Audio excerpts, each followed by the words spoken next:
Estos somos y así nos proyectamos, aquí en tu programa, entre amigos y conocidos.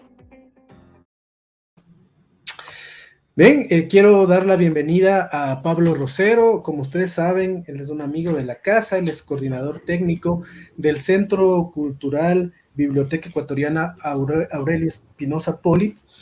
Y quiero saludarte, ¿qué tal sábado? Retornando a las actividades, Pablo. Hola Diego, sí, muchísimas gracias primero por el espacio y así es, retomando actividades, estuvimos la semana anterior a esta de vacaciones, tomándonos un descanso para recuperar fuerzas y brindar siempre el mejor servicio. Así es que aquí estamos ya trabajando en este sábado con mucho ánimo y abiertos al público, ya estamos totalmente abiertos, pueden venir a recorrer el museo o visitar la sala de lectura de martes a sábado. Bueno, antes de empezar con el tema, entonces cuéntanos de esto, porque hasta la última entrevista que habíamos tenido no había la certeza de apertura, de cuántos podían entrar y los servicios, no sabíamos qué servicios iban a darse. Cuéntanos un poco sobre esto. Claro que sí, ya desde hace un mes hemos reabierto el público. Primero reabrimos la sala de lectura con un aforo de 8 personas que pueden estar a la vez en la sala de lectura. Y hace unas 3 semanas, 2 o 3 semanas, abrimos ya el museo. Entonces ya es posible venir a recorrerlo presencialmente, igual con un aforo de 8 personas, pueden venir grupos de hasta 8 personas. De hecho, justo en 5 minutos tenemos una reserva de un grupo de 8 personas que va a venir a conocer el museo. Y esa es justamente la idea por la cual nosotros desde hace más de 2 años abrimos los sábados, ¿no?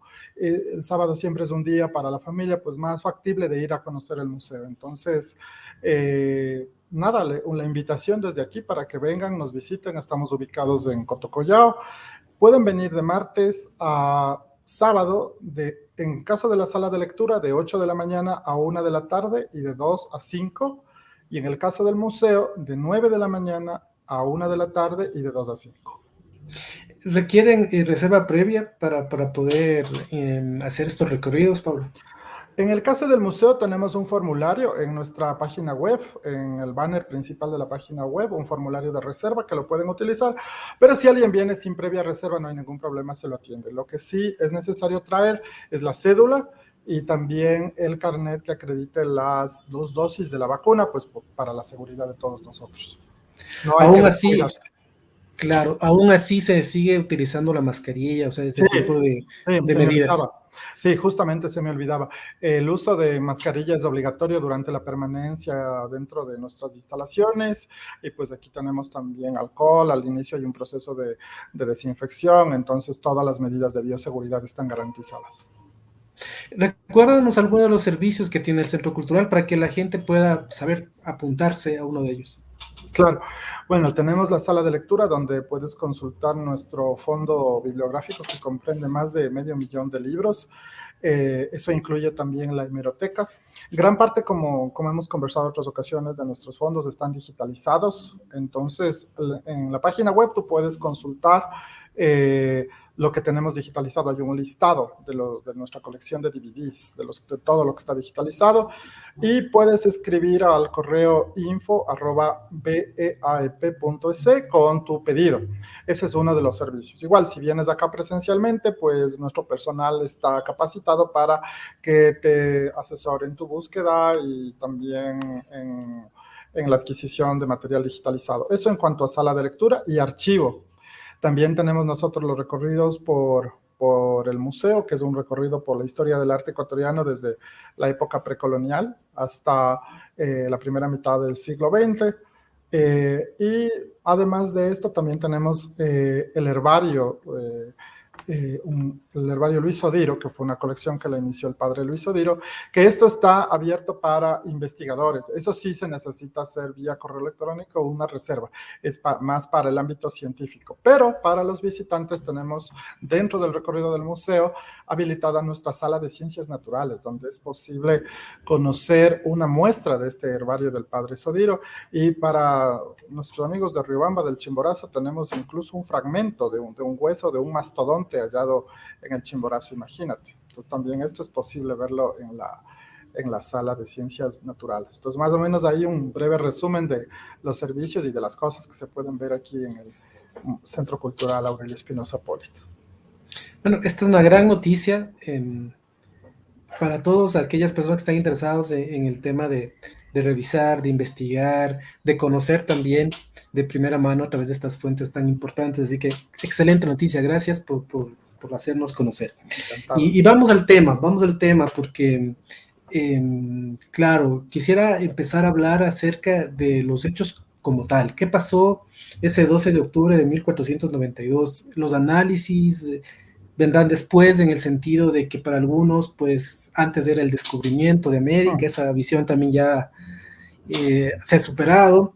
Para otros era un genocidio realmente lo que sucedió, y finalmente se conmemora el Día de la Interculturalidad. Entonces, pero ¿qué pasó ese 12 de octubre, Pablo?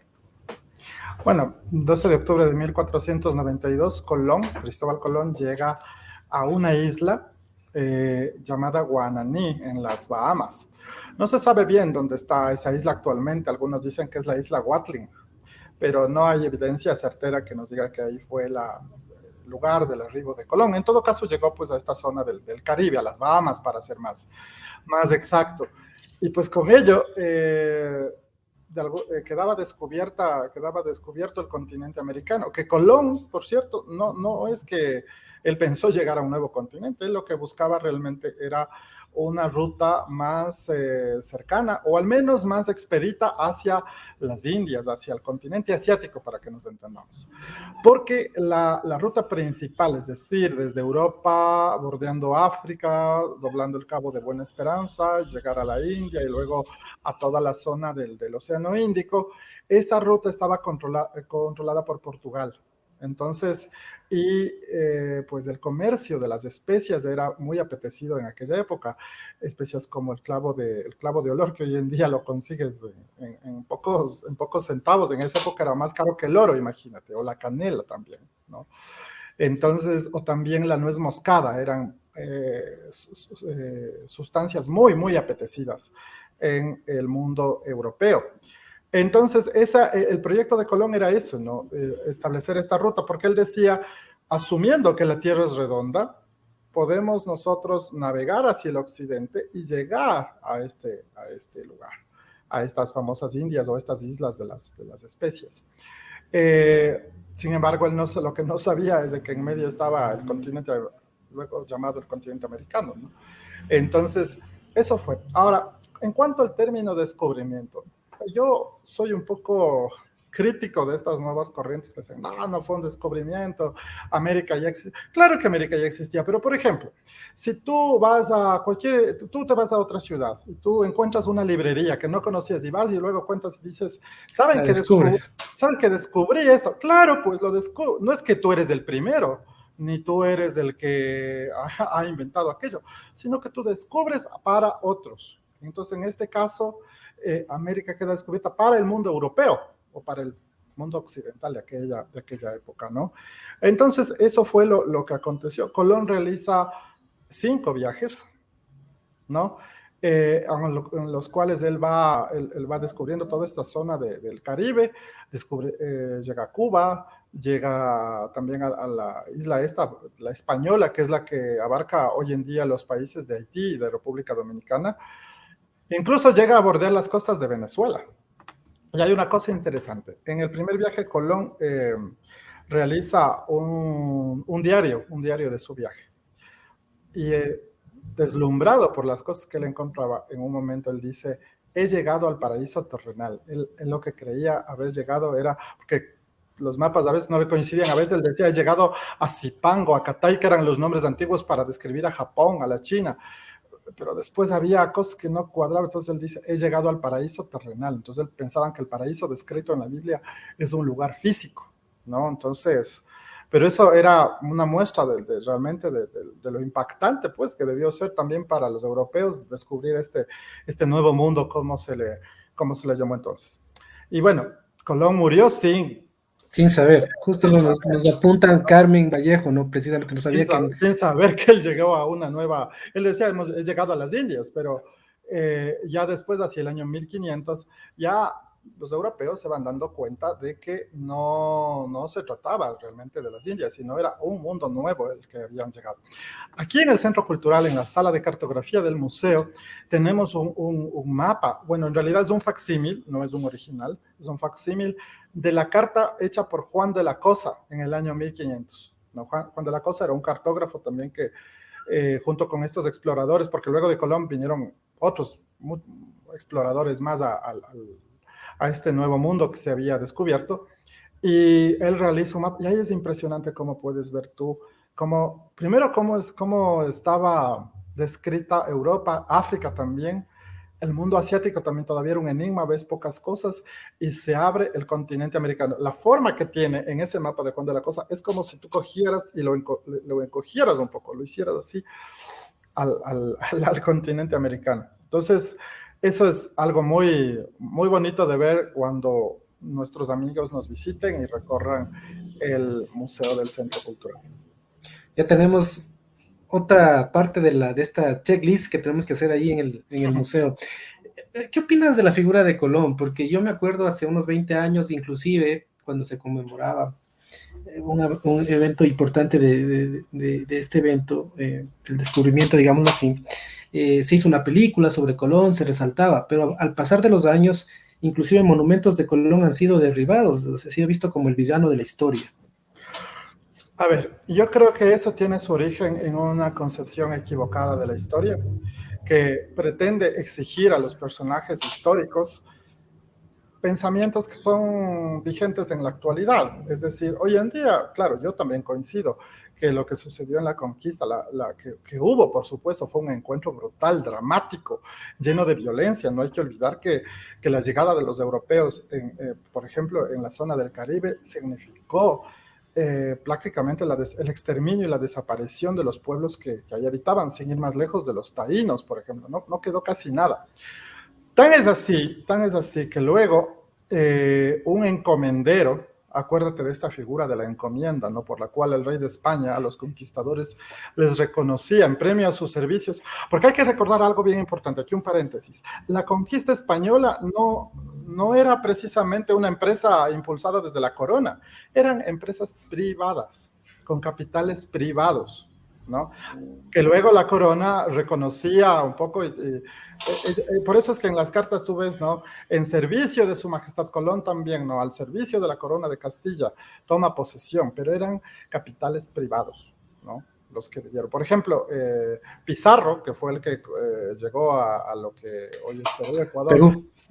Él se financió con capitales privados. Bueno, pero en premio a esa inversión, por así decir, entre comillas, el rey les concedía la encomienda. Cierro el paréntesis. La encomienda era otorgarles una extensión de tierra para que sea explotada, ¿no? Por los españoles. Un encomendero, de los primeros encomenderos que hubo en la isla de La Española, la actual República Dominicana y Haití, era también viéndolo con ojos de hoy, un explotador. Y hubo un fraile dominico, Montesinos, el padre Montesinos, que en 1502, en la Navidad de 1502, él da un discurso y dice, ¿cómo es posible? ¿Quién se creen ustedes para oprimir de esta forma a los indígenas, a los indios de esa isla? ¿Con qué autoridad ustedes proceden así? Entre los oyentes estaba Diego Colón, que era el hijo de Cristóbal Colón, que estaba como gobernador de aquella isla, y también estaba un encomendero al que sí les llegan las palabras de este padre Montesinos. Resulta que Diego Colón, en cambio, no, él trata de que a este padre Montesinos lo callen o lo devuelvan a España. Él está muy molesto porque dice que ha criticado a los encomenderos.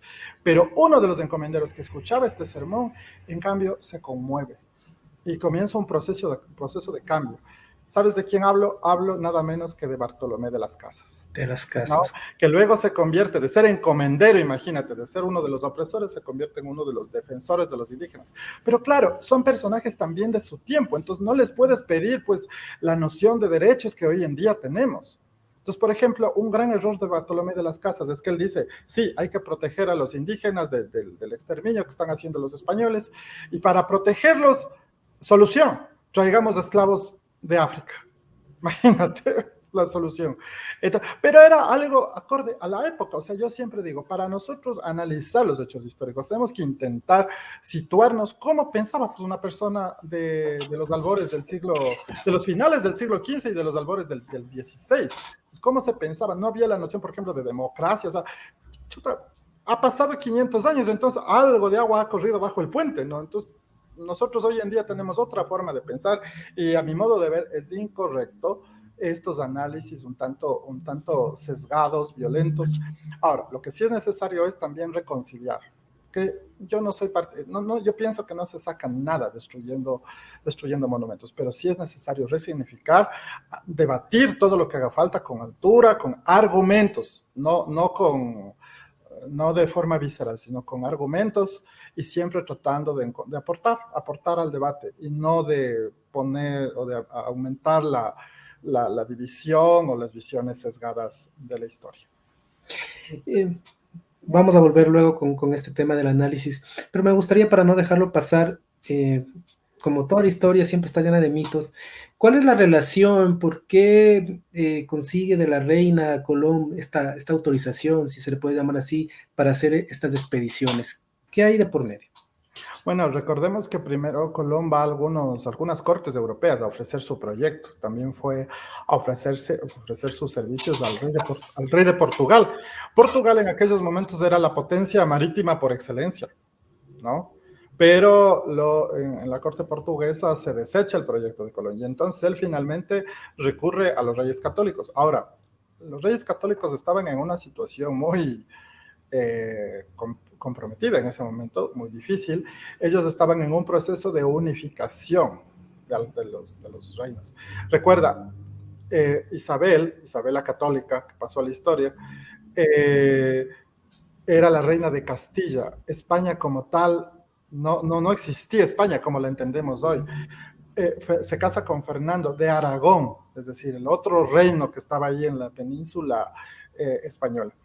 Yo decía hace unos días en un post que tú lo leíste, yo decía, los españoles, los que llegaban acá, no eran tan conscientes de su identidad como españoles porque la península ibérica era un amasijo de reinos, ¿no? Y cada uno con sus propias identidades. El matrimonio de Fernando e Isabel, que pasaron a la historia como los reyes católicos, permitió de alguna forma unificar todo ese territorio. Y a costa de algo bien fuerte, que fue nada menos que la derrota de los árabes. Los árabes, imagínate, aquí España estuvo 300 años, ¿no? Como fuimos colonia hasta el siglo XIX. Y resulta que en España los árabes estuvieron 800 años, imagínate, 8 siglos. Y luego los reyes católicos logran derrotar al último rey moro, que le decían el último rey árabe, Boabdil, en Granada. Toman Granada y se acaba aquella presencia musulmana en la península ibérica, que además dejó una herencia cultural riquísima. Palabras, por ejemplo, que hasta hoy en día... Nuestras palabras.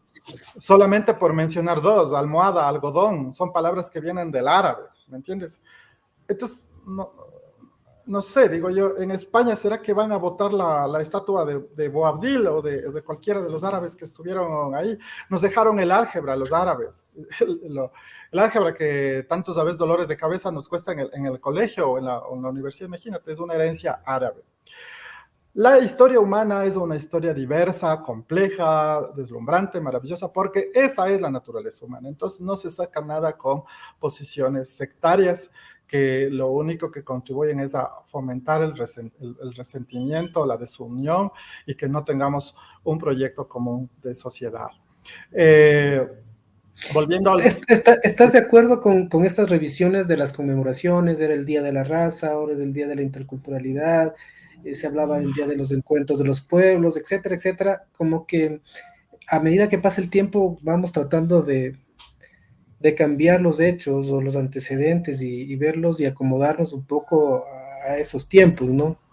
Mira, Diego, yo apoyo todo lo que sea fomentar el debate con argumentos y con evidencia histórica, pero este revisionismo exagerado, y recalco, enfatizo esta palabra exagerada, de querer darle un tinte actual a los hechos del pasado, porque además hay otra corriente, ¿no? Por un lado están los que denuestan contra el 12 de octubre y por otro están los que los exactan, los hispanófilos. Entonces las dos son caras extremas de una misma moneda y nada de eso contribuye, nada de eso contribuye.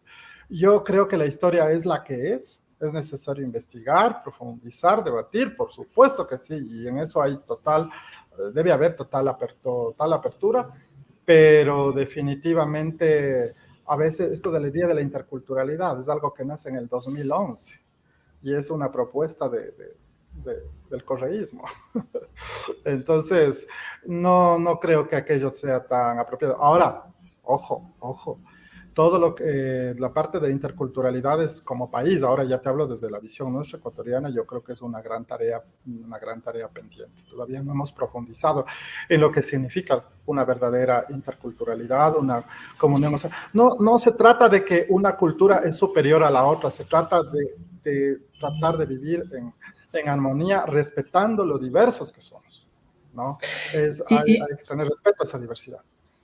Y bueno, al final también aceptar que ya no somos ni lo uno ni lo otro, pues ahora nosotros somos esta mezcla de diversidad, no podemos decirlo ni un extremo totalmente, y como tú dices, ¿no? Mira, toda la influencia árabe que se tiene y que nos llega a nosotros también, es como una suma cada vez de capas, no sé si lo puedo llamar así, inclusive genética, de aportes. No podemos abstraernos de hacer cosas demasiado en los polos opuestos, ¿no? Yo también veía o leía un post de un influencer de Argentina que en cambio era lo opuesto, nos decía agradezcan que vinieron los españoles porque si no todavía estaríamos adorando al sol, cosas como esas también, como extremas, que lo que tú bien dices, ¿no? Lo que no hacen es no ahondar realmente en un análisis de la historia. Quiero darte a conocer algunos comentarios que nos están llegando. Claro que sí. Carmen Vallejo dice, claro, Colón no sabía que se descubría este nuevo mundo. María Mercedes Fierro dice, excelente invitado, que no se deja llevar por las corrientes progres, muy bien. Pero también nos dice María Mercedes, exterminio, dice, aquí no hubo genocidio hubo en Norteamérica. Y Diego Vaca también nos dice, muy de acuerdo en esta postura de entender que las ideas, se me está perdiendo esto, mira, espérame un ratito. Ya, dice muy de acuerdo en esa postura de entender que las ideas y conocimientos no son los mismos ahora y son sumamente diferentes a los de los años, no se diga siglos atrás, ¿no? Sí, son algunos de los comentarios. Pati Oleas dice, creo que es necesario conocer la historia para poder tener una visión global. Lamentablemente toda teoría es utilizada para dividir y asumir algún tipo de poder manejando a las masas. Nos dice, son algunos de los comentarios que están surgiendo acerca de lo que nos estamos Claro. conversando y de lo que tú nos estás exponiendo en esta mañana, que es muy importante hablar. Dice, no hubo exterminio, dice María Mercedes, en ningún pueblo acá, en lo que consideramos América Central, América del Sur. Mira, a ver, sobre el tema del exterminio, bueno, a ver, el encuentro fue violento y yo creo que, a ver, en la parte del Caribe sí hubo realmente un exterminio y en otros lados también, ¿no? Pero ojo, hay que distinguir, la conquista tampoco fue un hecho homogéneo, ¿no? Entonces, por ejemplo, luego de este primer encuentro brutal, terrible, en el Caribe, ¿no? Con la llegada de Colón y luego también recordemos que España estaba en una situación, producto de esta guerra contra los árabes, en una situación de pobreza terrible. Entonces, muchos de ellos salían de la península ibérica en busca de oportunidades, ¿no? Pero, ¿qué pasa? Cuando se va descubriendo, cuando se tiene mayor conciencia de que no han llegado a las Indias, sino a un nuevo continente, y que en ese nuevo continente hay unas civilizaciones, unos imperios poderosísimos, solo por citar dos, el imperio azteca o mexica, como se denominan en México, y el imperio de los incas. Entonces, ellos se dan cuenta de que no es conveniente, los españoles me refiero, no se dan cuenta que no es conveniente exterminar, porque si no, ¿quién produce esa tierra? Recomiendo a quienes nos escuchan ver, está en YouTube una serie de programas que se llaman Historia de América Latina, producidos por Televisión Española con una visión bastante equilibrada, donde una investigadora mexicana dice que los españoles, por ejemplo, al descubrir el vasto imperio azteca, se dieron cuenta de que si ellos exterminaban a la población, no había quien produzca, pues. No había quien haga producir la tierra. No tenía sentido conquistar un imperio de esas proporciones exterminando a la población. Ahora, eso no quiere decir que no hayan pasado abusos. Los abusos fueron terribles, ¿no? Mira, ahora tomo algo desde la literatura, aquel poema bellísimo, por cierto, de Boletín y Elegía de las Mitas, ¿no? De César Dávila Andrade, cuenta el dolor de los indígenas en las mitas, de esta institución de la mita que duró toda la colonia y que era terriblemente abusiva y opresora. El trabajo en los telares, en los obrajes, fue una cosa de espanto, ¿no? Imagínate que la mita, recién se luchaba por la abolición de la mita en el siglo XIX. Uno de los que levantó su voz, o dos personas que levantaron su voz para la abolición de la mita, fueron José Joaquín de Olmedo y Mejía Lequerica, José Mejía Lequerica, cuando fueron diputados a las Cortes de Cádiz. Pero mira, eso ya en los albores del siglo XIX. Entonces, abuso, destrucción, por supuesto que hubo, pero la historia humana también es eso, siempre una cultura se superpone a la otra y los encuentros no siempre son placenteros, por así decir, sino que son conflictivos. Tú mismo, cuando te encuentras con una persona, cuando se encuentra con otra con un criterio diferente, hay conflicto, hay tensión. Imagínate cuando estamos hablando ya de lo social, cuando ya es un pueblo que se encuentra contra otro. Yo quería, luego de hablar de este tema del exterminio, Diego, yo quería hablar dos cosas. Primero, otras potencias europeas tuvieron, ellos sí, una idea sistemática de lo que hay que hacer es exterminar. Por ejemplo, los portugueses fueron terribles. Imagínate, ellos fueron grandes esclavistas, ¿no? El Brasil se forma realmente en base al esclavismo. Y los ingleses, los holandeses que estuvieron en Norteamérica fueron peores. Ellos sí con una idea de llegar y exterminar y eliminar a todo el mundo y ahí implantar una, entre comillas, sociedad nueva, ¿no? Recuerda que los famosos puritanos que llegaron huyendo de Inglaterra y que ellos les compraron, creo que en unos cuantos florines, la isla de Manhattan, imagínate, donde hoy se asienta Nueva York, y despojaron a los indígenas de su tierra. Acá también, por supuesto, hubo despojo, pero a la vez también hubo encuentro, hubo construcción. O sea, la colonización española tuvo otras características muchísimo más complejas que sería muy largo analizarlo en un solo programa. Esto hay que analizarlo con muchísima calma. Pero yo sugiero a todos quienes nos escuchan y celebro que algunas personas de las que han escrito coincidan en que es necesario profundizar, investigar, alimentarse más, leer más para tener la mayor cantidad de elementos de juicio posibles. Oye, para terminar, Pablo, esto me parece súper chévere y súper interesante. A ver, cuéntanos, tal vez puedes recomendar alguna bibliografía. Ya nos has dicho estos programas de televisión española en YouTube que están al alcance de todos.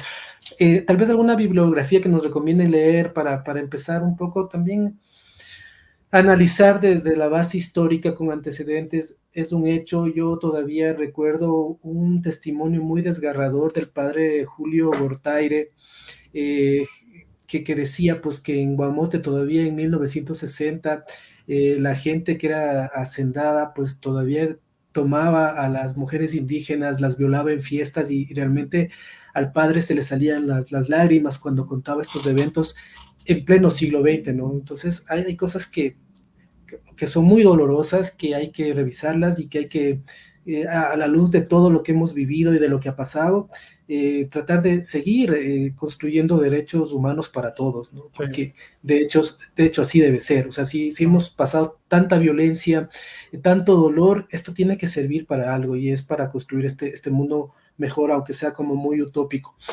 Cuéntanos, para finalizar, recomiéndanos, ¿qué podemos leer? Eso era algo que yo quería mencionar y se me estaba pasando desde hace un momento.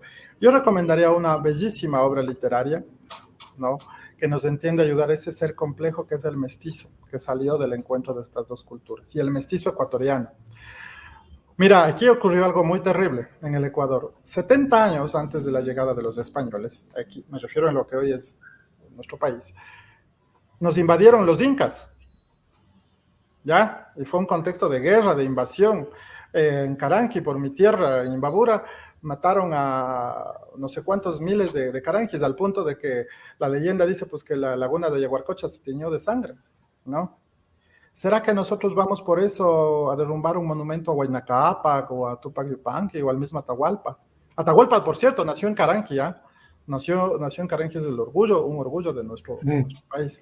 Entonces, mira lo absurdo que sale, comenzando a analizarlo desde otra óptica, esta situación de la destrucción de monumentos. Pero yo quería mencionar una obra literaria que es del Chuya Romero y Flores, escrita por Jorge Icaza. Icaza.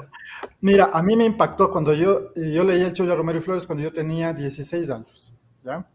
Y yo compré esas ediciones de bolsillo que editaba esta editorial Libresa, si no estoy mal, ¿no? Que eran unos libritos rojos así alargados, ¿no? Que todos creo que alguna vez leímos alguno de esas ediciones. Y la portada me impactó. Era un hombre, ¿no? Un chuya quiteño que se veía al espejo. Entonces tú veías la cabeza como de espaldas y la proyección en el espejo no había nada. Él se veía al espejo y veía el perfil de su rostro, pero no veía su cara, no había ojos, no había nariz, no había boca. Esa era una metáfora hermosa del mestizo, un ser que todavía hoy no termina de construir identidad, porque esa herencia del colonialismo, que yo soy el primero en apoyar, que hay que descolonizar, que hay que contribuir a superar esas taras que, como bien decías tú, estos ejemplos del padre Julio son terribles, son devastadores, y no es que ocurrieron hace 200 años, ocurrieron hace 20 años, 30 años, y siguen ocurriendo. La discriminación continúa ocurriendo. Entonces, este tema del mestizaje es algo que nosotros necesitamos profundizar, y qué mejor hacerlo desde la literatura. Así es que leer el drama que vive el Chuya Romero y Flores, rechazado por un mundo blanco mestizo, por así decir, y rechazado también por el mundo indígena, que va tratando de acomodarse a los dos mundos. Y para finalizar, solamente decir esto: la historia es la que es, y para poder reconciliar es preciso, por más doloroso que sea, ver los hechos como son. Listo, quiero agradecerle a Pablo Rosero, ha sido bastante productivo, como siempre, como cada cita de análisis de la historia, muy enriquecedor, nos quedamos con bastantes preguntas, con bastantes inquietudes también, pero eso es lo que pretendemos, ¿no? Que analicemos, que regresemos a la literatura, a las fuentes, y que nos informemos y que no demos paso a estos conceptos que en vez de unirnos, que es lo que necesitamos, nos dividen más, ¿no?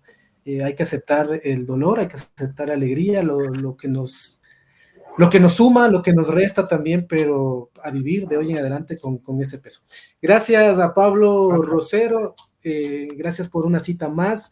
Quiero finalizar con un comentario de Germán Ramos Mariño desde Chile. Él dice: en las Araucanis chilenas aún se encuentran luchando por el reconocimiento del pueblo mapuche y su lucha por recuperar tierras ancestrales. Así es, así que ahora vamos a hablar de